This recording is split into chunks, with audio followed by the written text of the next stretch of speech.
আমি কেতিয়াবা গোটেই জীৱনটো সাধনা কৰিলেও ঈশ্বৰক নাপাবও পাৰোঁ কাৰণ আমি গোটেই জীৱনটোত ঈশ্বৰক বিচাৰি আমি গোটেই জীৱনটোক যে সাধনা কৰিছোঁ ত্যাগ কৰিছোঁ কষ্ট কৰিছোঁ সেয়া আচলতে আমি স্বাৰ্থলৈ কৰিছোঁ নেকি যদি আমি অকণমান সময়ৰ বাবেও ঈশ্বৰক ভক্তি কৰিছোঁ খুব মনৰ পৰা খুব ঈশ্বৰ পাবৰ বাবে যদি ভক্তি কৰিছোঁ সেয়া শুদ্ধ সত্য পথত থাকি তেতিয়া ঈশ্বৰ আমাৰ সন্মুখত ধৰা দিব এই ধৰণৰ এটা ধাৰণাৰ সৃষ্টি হৈছিল বুলি কোৱা হয় সাধুসকলৰ মুখে মুখে চলি অহা এটা কথা কাহিনী মই এইখিনিতে অকণমান উল্লেখ কৰিব বিচাৰিছোঁ এবাৰ এটা চোৰে চুৰি কৰি ধৰা পৰিল পুলিচে খেদি গৈ আছে চোৰটো গৈ আছে আগে আগে চোৰটো গৈ থাকোঁতে দেখিলে যে মই এতিয়া পলোৱাৰ কোনো বাট নাই গৈ থকাৰ সেইখিনিতে সেই চোৰটো যিমানেই দৌৰিছে সিমানেই খেদি গৈ আছে চোৰটোক ধৰিবলৈ তাই সেইখিনিতে চোৰে দেখিলে যে ভাগৱত ব্যাখ্যাৰ এটা অনুষ্ঠান চলি আছে তো ভাগৱত ব্যাখ্যাৰ সেই অনুষ্ঠানটো যেতিয়া দেখিলে দেখাৰ লগে লগে চোৰটোৱে ভাবিলে যে ইয়াততো সকলোৱে এতিয়া ভাগৱত ব্যাখ্যা শুনি আছে গতিকে এটা কাম কৰা যাওক যে মই ইয়াতে বহি অকণমান সময় ভাগৱত ব্যাখ্যা শুনাৰ অভিনয় কৰোঁ অকণমান সময় তাতেই বহিলে কিন্তু সেইখিনি মুহূৰ্ততে চোৰটোৱে ইমান একাত্ম হৈ ভাগৱত ব্যাখ্যা শুনিলে কৃষ্ণৰ বৰ্ণনা দি আছিল সেই মুহূৰ্তত শ্যাম সুন্দৰৰ বৰ্ণনা দি আছিল ভাগৱত ব্যাখ্যা কৰা গৰাকীয়ে ব্যাখ্যাকাৰগৰাকীয়ে যেতিয়া কৈছিল যে ভগৱান শ্ৰীকৃষ্ণ এনেধৰণে থাকে শিৰত সোণৰ কিৰীটি পিন্ধে কঁকালত তেনেধৰণে টঙানি থাকে সোণৰ অলংকাৰ থাকে ডিঙিত সোণৰ সকলোবোৰ সোণৰ থাকে খুব সুন্দৰ সুসজ্জিত শ্যামবৰণীয়া কুলীয়া কানাইৰ কথা কৈ আছিল গতিকে ভগৱান শ্ৰীকৃষ্ণৰ বৰ্ণনা দি থাকোঁতে সেই মুহূৰ্তত চোৰটোৱে শুনিলে তো চোৰটোৱে শুনি কি ভাবিলে সেই মুহূৰ্তত যে মইতো আজি 2 টকা চুৰ কৰিহে ধৰা পৰিবলৈ লৈছিলোঁ এই ভগৱান শ্ৰীকৃষ্ণই দেখোন বহুত অলংকাৰ পিন্ধি থাকে গতিকে এওঁক যদি কেতিয়াবা ক'ৰবাত লগ পাই যাওঁ তেতিয়াতো খুব ভাল হ'ব তেওঁ নিজে পিন্ধি থাকে ইমান অলংকাৰ তেওঁৰ ঘৰত কিমান বস্তু থাকিব পাৰে এই কথাটো তেতিয়া চোৰৰ মনত আহিলে ভাবিলে যে নাই মই কোনোমতে অনুষ্ঠান শেষ হ'লে ভাগৱত ব্যাখ্যাকাৰগৰাকীক মই লগ পাবই লাগিব লগে লগে অনুষ্ঠান শেষ হ'লে ৰৈ আছে মানুহ ঘৰা-ঘৰি গ'ল ব্যাখ্যাকাৰগৰাকীক পটাপট আহি লগ কৰিছে লগ কৰি সুধিছে হেৰি নহয় বাপ এই যে আপুনি শ্যাম সুন্দৰৰ কথা ক'লে এই সেইজন কোননো ক'ত থাকেনো মোক কওকচোন তেওঁ ভাবিলে আয়ো দেহি কেতিয়াবা ব্যাখ্যা কৰোঁতে কোনো লোক ভাৱত একেবাৰে বিভোৰ হৈ যায় ৰসত ৰসিক হৈ যায় কোনো লোক এইগৰাকীও তেনেকৈ চাগে ভাৱতে বিভোৰ হৈ গ'ল এওঁ ভগৱান শ্ৰীকৃষ্ণক নাজানে গতিকে তেওঁ কি কৰিলে পাবা তুমি ঈশ্বৰক বিচাৰিলে পাবা তেওঁ ক'লে যে ক'ত পাম আপুনি মোক সেইটো কওক যে ইয়াৰ পৰা বেছি দূৰ নহয় তুমি বৃন্দাবনলৈ যোৱা যি ঠাইত থাকে সেই ঠাইৰ পৰা ক'লে যে 8-9 কিলোমিটাৰ তুমি যাব লাগিব বাট সেই চোৱা বাট তুমি গ'লে এতিয়াতো নিশা হ'ল তুমি এতিয়াই আগবাঢ়া তুমি বৃন্দাবন গ'লে তুমি তেখেতক লগ পাবা চোৰে ভাবিলে এইবাৰ যে বৃন্দাবনত শ্যাম সুন্দৰৰ ঠিকনা দিছে গতিকে যোৱা যাওক তালৈ তেওঁ ঘৰটো উলিয়াম অলংকাৰখিনি চুৰ কৰিম চোৰৰ মনত সেই ধান্দা চুৰ গৈ বৃন্দাবন পালেগৈ তাত গৈ সকলোকে সুধিছে যিমান ব্যক্তিক লগ পাই সকলোকে সোধে যে ক'ত থাকে শ্যাম সুন্দৰ সকলোৱে কৈছে মন্দিৰৰ ফালে দেখুৱাই দিয়ে আচৰিত হৈছে এইটোতো কথা হ'ব নোৱাৰে সকলোৱে সেয়াই দেখুৱাইছে তাৰ পাছতে তেওঁ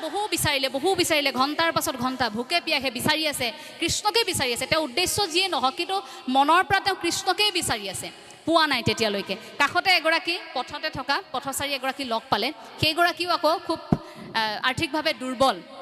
দৰিদ্ৰ এগৰাকী ব্যক্তি লগ পালে তেওঁ পথতে ভিক্ষা কৰি আছিল গতিকে সেই ব্যক্তিগৰাকীকে সুধিলে যে আপুনি বাৰু জানে নেকি শ্যাম সুন্দৰ ক'ত থাকে এওঁলোকে দেখোন ইমান সুধিলোঁ তেওঁলোকে কৈছে বৃন্দাবনত থাকে আৰু মই বৃন্দাবন পালোহি আৰু দেখুৱাই দিছে মোক মন্দিৰত থাকে এতিয়া মোক কওকচোন তেওঁ ক'লে যে তুমি এটা কাম কৰা তুমি নিধিবনলৈ যোৱা নিধিবনত নিশা হোৱাৰ লগে লগে তেখেত আহিব তুমি লগ পাবা নিধিবনলৈ গ'ল নিধিবনত সেইখিনি সময়ততো আপোনালোকে নিধিবনৰ কাহিনীটো জানেই নিধিবনত গধূলি হোৱাৰ লগে লগে সকলো ঘৰা-ঘৰি সোমায় কাৰণ নিধিবনত এটা বিশ্বাস আছে যে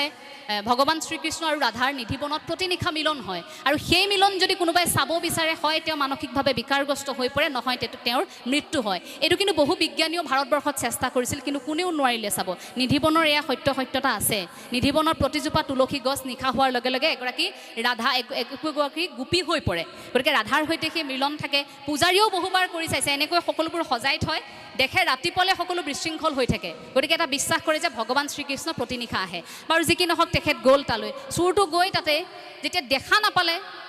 শ্যাম সুন্দৰ বুলি চিঞৰিলে ইমানেই চিঞৰিলে যে ভগৱান শ্ৰীকৃষ্ণ সেই মুহূৰ্তত ভাবিলে তেওঁতো শুনি আছে যে এটা কথা তেখেতে অৰ্জুনক কৈ থৈ গৈছিল যে অৰ্জুন মোক যিগৰাকী ব্যক্তিয়ে যি ৰূপত কামনা কৰিব মই তেখেতৰ সন্মুখত সেই ৰূপতেই ধৰা দিম কৃষ্ণ সেই চোৰটোৰ মনতো সেই ধাৰণাটোৱে আছিল যে অলংকাৰ পিন্ধি কৃষ্ণ নামি আহিব মধ্যলৈ এই মুকুট থাকিব লগত সেই কথাখিনিতো ধাৰণাটো আছিলে গতিকে সেই ৰূপটোতেই ধৰা দিয়াৰ লগে লগে যেতিয়াই ভগৱান শ্ৰীকৃষ্ণ সন্মুখত আহি গ'ল যেতিয়াই ভগৱান শ্ৰীকৃষ্ণ সন্মুখত সেই চোৰটোৱে দেখিলে চোৰটোৱে যে ভাবি আহিছিল ইমান দেৰি মই ইমান ধন সোণ চুৰ কৰিব পাৰিম, তেওঁৰ ঘৰৰ পৰা গোটেইখিনি অলংকাৰ চুৰ কৰিব পাৰিম, নিমিষতে চকুৰ পলকতে সেয়া শেষ হৈ গ'ল। যেনেকৈ আন্ধাৰ কোঠালি এটাত আমি যেতিয়া চাকি লগাই দিওঁ বা লাইটটো আমি যেতিয়া অন কৰি দিওঁ,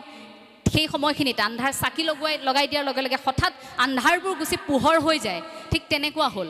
হঠাৎ তেওঁৰ মনত তেওঁ লগে লগে অনুতপ্ত হৈছে যে মই কি কৰিলোঁ, এয়া দেখোন ভগৱান বিষ্ণু, তুমিয়ে শ্যাম সুন্দৰ নেকি, তোমাৰে বৰ্ণনা কৰি আছিল নেকি সেই ভাগৱত ব্যাখ্যাকাৰগৰাকীয়ে, সেই কথাখিনি ক'লে। তেতিয়া ভগৱান শ্ৰীকৃষ্ণই ক'লে যে হয়, মোৰ কথাই কৈছিল, বাৰু তুমি মোক কিয় মাতিছা কোৱাচোন। আৰু তেতিয়া ভগৱান শ্ৰীকৃষ্ণই কোৱাৰ লগে লগে তেওঁ ক'লে যে মোক বেয়া নাপাব, মই এটা কথাৰ বাবেহে আচলতে আপোনাক মাতিছিলোঁ, আপুনি যে অলংকাৰবোৰ পিন্ধি আছে মই ভাবিছিলোঁ সেইবোৰ মই আপোনাৰ পৰা চুৰ কৰিম, গতিকে মই সেইবাবে আপোনাক মাতিছিলোঁ। কৃষ্ণই হাঁহি পিনে ক'লে ঠিক আছে, তুমি যদি চুৰ কৰিব বিচাৰিছা লোৱা, মই তোমাক নিজেই দিছোঁ, সম্পদখিনি দিলে। দিয়াৰ পাছত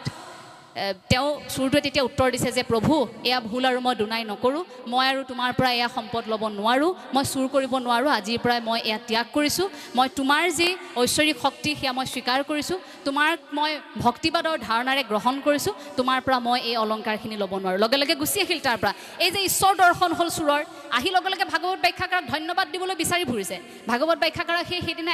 একেধৰণে তেওঁ ভাগৱত ব্যাখ্যা কৰি আছে। ভাগৱত ব্যাখ্যাকাৰগৰাকীক আহি ধন্যবাদ দিলে যে মই ভগৱানক দেখিলোঁ নহয়। তেওঁ এতিয়া বিশ্বাস নকৰে, মই ইমান দিন ভাগৱত ব্যাখ্যা কৰি আছোঁ ইয়াত ৰাতিয়ে দিনে, মই আজিলৈকে ভগৱান শ্ৰীকৃষ্ণক দেখা নাই, চোৰটোৱে গৈ আকৌ ভগৱান শ্ৰীকৃষ্ণক লগ কৰি আহিছে। কথাটো তেনেকুৱা হ'ল, বিশ্বাস নকৰে। এতিয়া তেওঁ সৈমান কৰাব লাগে। আকৌ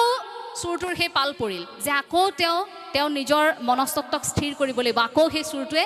ঈশ্বৰক খাটিব লাগিব, ক'ব লাগিব যে প্ৰভু ঈশ্বৰ তুমি আহা, মই সংকটত পৰিছোঁ, এওঁ নহ'লে বিশ্বাস নকৰে। এই ধৰণৰ এটা পৰিস্থিতি হ'ল আৰু অৱশেষত উপায় নাপায় নিজকে তেওঁ যে ভগৱান শ্ৰীকৃষ্ণ দৰ্শন কৰি আহিছে এই কথাটোৰ বাবে আকৌ ধ্যানস্থ হ'ল। আকৌ তেওঁ